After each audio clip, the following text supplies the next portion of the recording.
Run away from Roland, trying to get back to first Edmonds. He's doubled off, and the inning is over.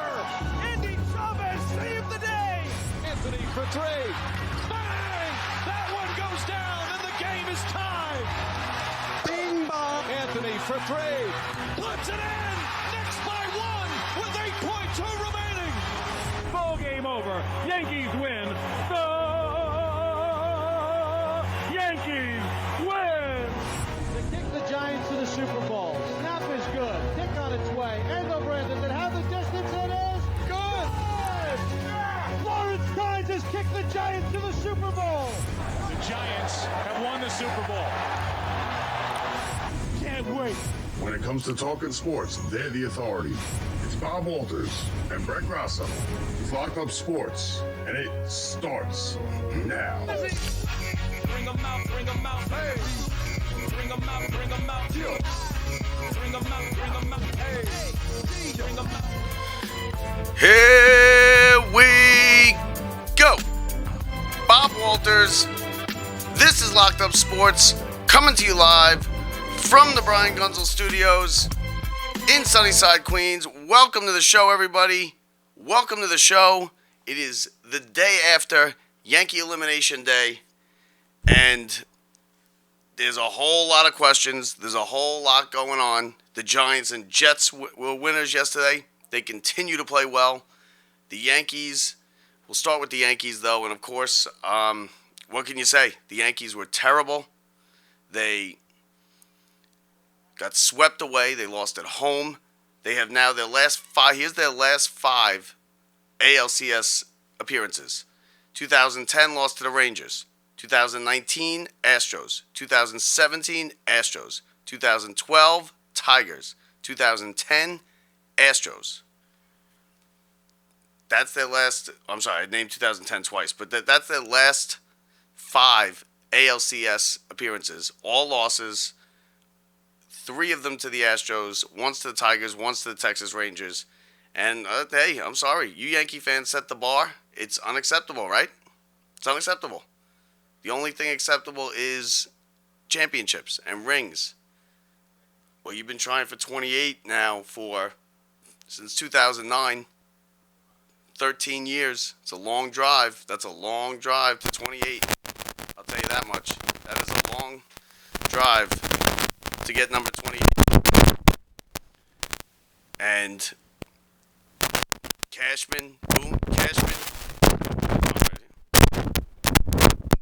See, that's what Cashman and Boone, both on the hot seat. Neither of them on the hot seat. We've yet to hear anything from Hal Steinbrenner as of yet today. He usually waits a couple days and then he does his, state of the franchise press thing. So we'll find out then. I don't expect either of them going anywhere, to be honest with you. I don't expect either Boone or Cashman to go anywhere. So, but listen, they didn't hit. They don't hit in the postseason. That's what the Yankees don't do. They don't hit in the postseason. They haven't hit in the postseason for a long time. They didn't hit in the Cleveland series. They didn't hit here in the ALCS against the Astros. The pitching was okay. I mean, last night was their best game. If you want to be real about it, they got runners into scoring position, right? They scored 5 runs, but the defense let them down late, and that was a loss. I mean, it didn't really matter. They weren't coming back from 0-3 down, and just icing on the cake, and we have it on the crawl on the bottom of the screen here. The mental health coach for the Yankees. I guess they have a mental health coach. I didn't realize that. I didn't know that was even a thing. But the mental health coach for the Yankees showed the team a video of the 2004 Red Sox coming back against the Yankees down 0-3. And he also had Boone do a FaceTime with Big Papi. I mean, are you kidding me? Are you kidding me? I mean, I love it because it's a disaster. Like, could you be more tone deaf than to show the team a video of the worst moment in the franchise history? I mean, you could reference it. You could say, like, okay, now we're going to exercise 2 demons. We're going to exercise the 0-3, the 0-4 comeback by the Red Sox and the Astros Demons, because the Astros have their number. The Astros are one of the first teams. This Astros team over the last about 10 years is really the first team to really have the Yankees number in 100 years. In 100 years, it's the first team that's really just, the Yankees just can't beat them. They cannot beat them. And this year was no different. And, I got a smile on my face as a Mets fan. I don't mind it today. Yesterday was a holiday for me, Yankee Elimination Day. Today is also a continuation of the holiday. It's kind of like Christmas Eve and Christmas. It's a Yankee Elimination Day is what I call it. So, welcome to the show, everybody.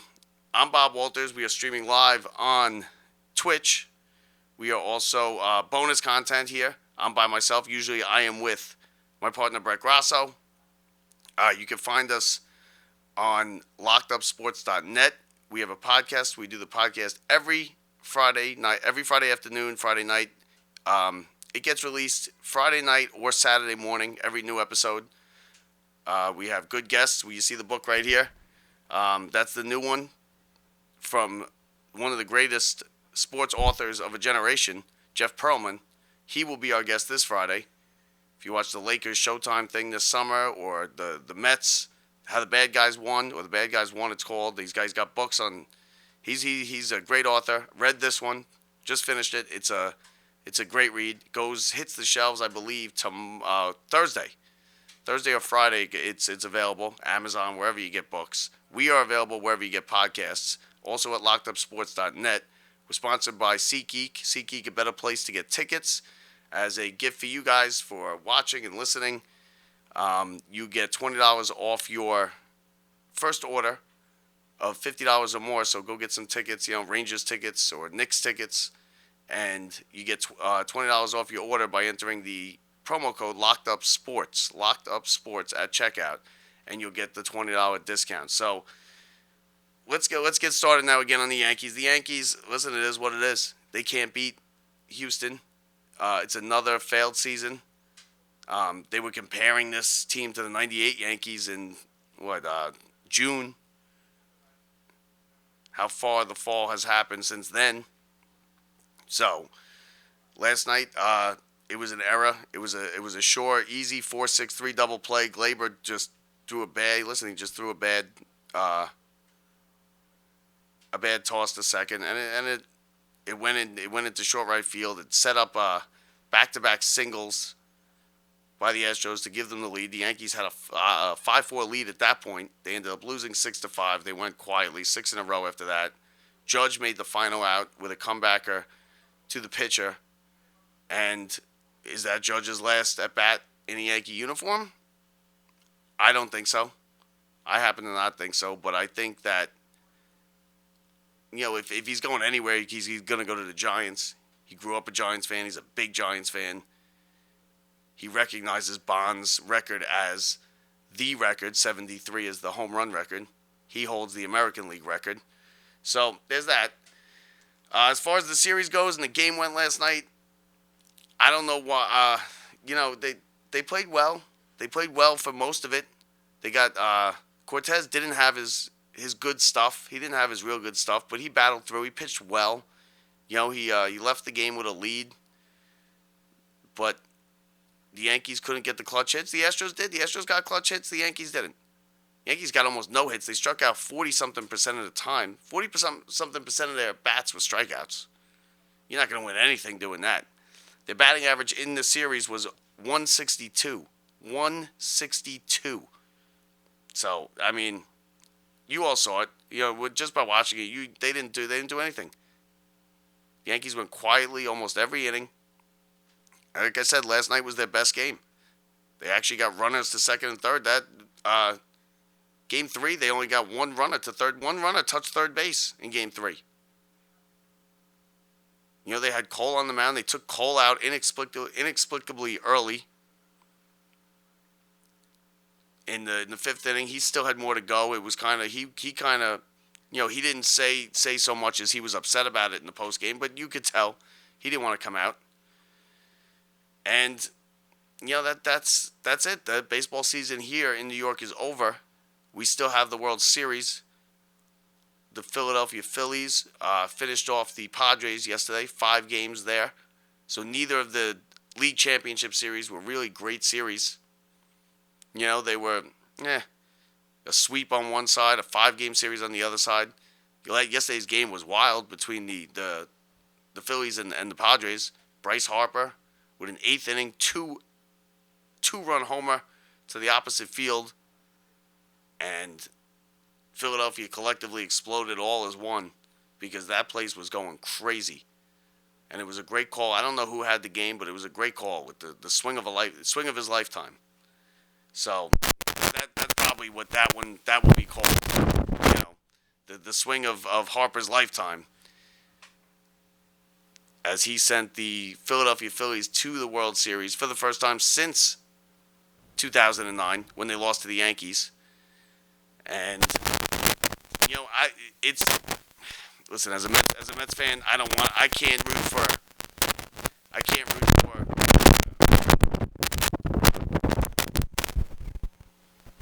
as a Mets fan, I can't root for the Phillies. I kind of want to because they're the lowest seed in the left remaining. They were the last team to get into the playoffs. They're the lowest seed remaining. They're the last team to get in. I like to root for underdogs. You know, it's kind of an American type thing, root for underdogs in series like this. But I hate the Phillies. I hate everything Philadelphia. You know, as a New Yorker, as a Mets fan, you have to. Yankee fans, obviously, I believe, would be rooting for Philadelphia. Right? That makes sense. Because they hate the Astros. The Astros are the new Red Sox for the Yankees. They just are. You know? The Astros are the new Red Sox for the Yankees. Because the Red Sox haven't been really... It hasn't been a great rivalry. It'll always be a rivalry, but it hasn't been a great rivalry. But the Astros are the big bad wolf here in New York City as far as the Yankees go. So that's it for that. We put a bow on the Yankees season. It was it was an okay season. It was a fun season for their team. I'm already on the record as saying the Mets was a disaster, wasted season. I would imagine Yankee fans would say the same thing. I'm not a Yankee fan, so I can't tell you how they feel, but I would imagine that I've heard, you know, on radio today and on television and stuff, I've heard them calling for Boone's head, for Cashman's head. I think, you know, Cashman's been there a long time. You know, sometimes it's just time to go. It might just be time to go. You know, the Yankees, they get to the play. They're all analytics. And I like analytics, I do, and they do work. Look, it's math, so it does work. But sometimes you got to just go with your heart or your head and just, you know, I got a feeling for this guy. You know, you can't always go with it because the numbers don't always come up. You know, the numbers, they might come up a lot of the times. That's okay in the regular season because that's a long season, 162 games. You could use the numbers, and it's kind of like saying when someone's going to hit to the back of their baseball card. The numbers are going to come up, and they're going to even out over a long 162-game season like that. But to say... You know, to do it in the playoffs, it's just a short, small sample size. You can't really do it like that. That just doesn't work. It doesn't work. Because it's such a small sample size that the oddity does pop up every once in a while. And it's popped up now for the last 10 years or 12 years for the Yankees. Do I think they're going to go away from the analytics? No, I don't. I think they're here to stay. It is what it is. But you can't expect them to come up like that in the postseason. It's not how it works. It's a short sample size. You have guys that you would never even imagine, that the numbers would never say have great postseasons, have great postseasons. Harrison Bader, one of them for the Yankees this year. Again, another homer last night. This guy's been great in the postseason. He's not a great hitter. Harrison Bader? I mean, come on. Josh Donaldson listen. The big acquisition for the Yankees last year in the offseason was Josh Donaldson. He got booed every time he popped his head out of the dugout in this series. He was striking out left and right. I think he struck out 3 times last night. That was the big acquisition for the Yankees. And IKF. IKF, where was he? He was in the game last night. But, I mean, the Yankees started 3-4 shortstops during the postseason. They had rookies playing. Rookies. It's not Derek Jeter rookie. It's rookies. just up. So it was not a good offseason last year for Cashman. We'll see. We'll see if he gets one more year. His contract is up. They might come out with one of those, just a mutual parting of the ways type of statement. We'll see. Cashman will get another job in a second. And he'll be good at it because he's a good general manager. But sometimes it's just time to go. And he's been here forever. He's been on this. He's been the Yankee GM forever. And, I think, sometimes, too, you got to throw your customers a bone. And Hal Steinbrenner might just throw them the bone. And that bone might just be Brian Cashman. It might not be, but it might be. So we'll see. So on the other side of sports here, we have the Giants and the Jets. And, man, these two teams do not play pretty, but they win football games. The New York Giants are 6-1. 6-1. Are you kidding me? They beat Jacksonville yesterday, 23-17. Jacksonville came down to the final play.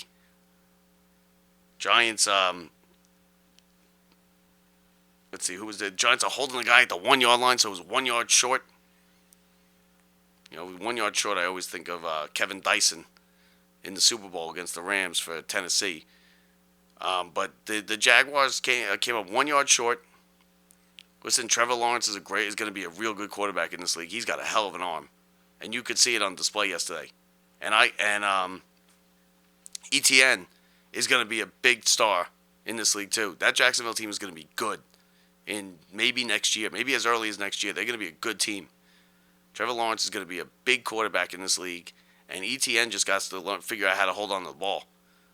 That fumble at the end of the half was a disaster for Jacksonville, and great for the Giants. As far as the Giants go, listen, they're not much better of a team than they were last year. If you look at the numbers, Daniel Jones' numbers are almost equivalent to the way they were last year. Almost equivalent. And yet, they're 6-1. They won 4 games all last year. So what's the difference? The difference is the coaching. Watching this team this season, you could see how bad the coaching was over the past, 8-10 years. It was a disgrace. Joe Judge was a disgrace.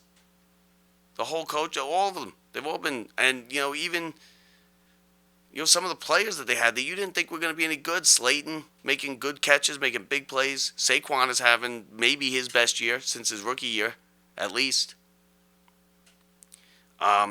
So the Giants, listen, they played well. The defense has come up big. The Giants, they play ugly. They're not blowing anybody out. Neither are the Jets. Neither of these teams are good enough to blow anybody out. And they're not good enough to really make deep playoff runs. But who knows? I said they were going to win, 3 games this year. So what do I know?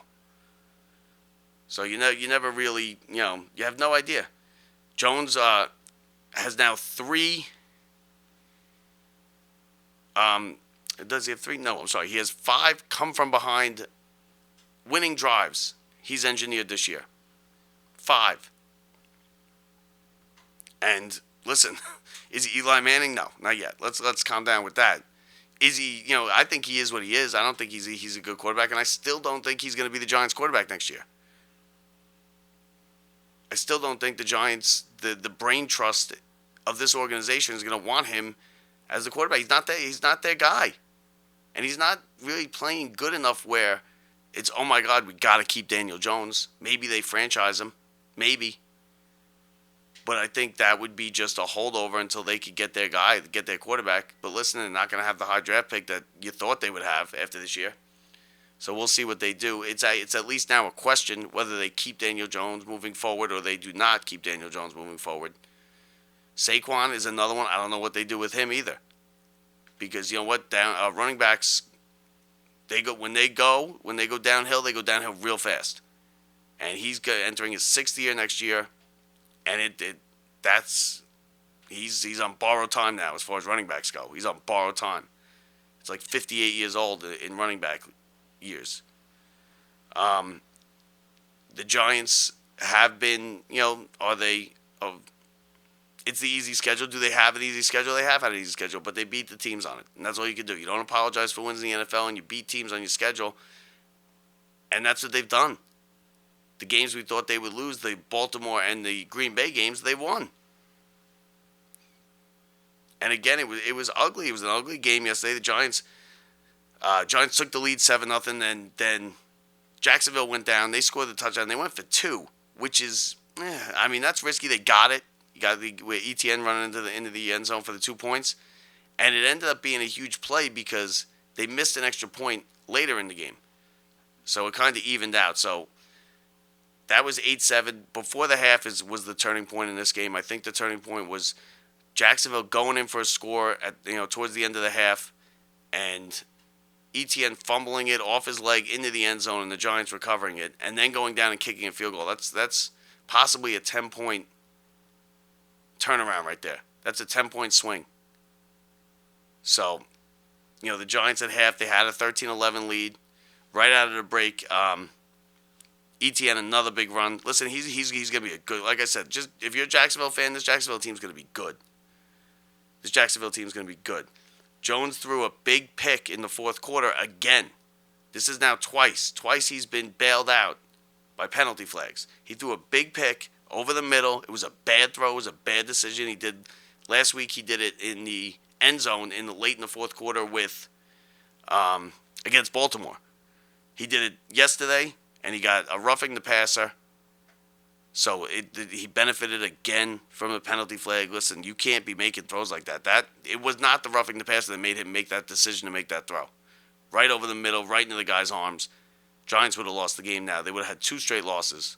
And we have a totally different outlook on Daniel Jones and the Giants if there weren't penalty flags on both of those plays. The Giants also, I think, late in the third quarter could have...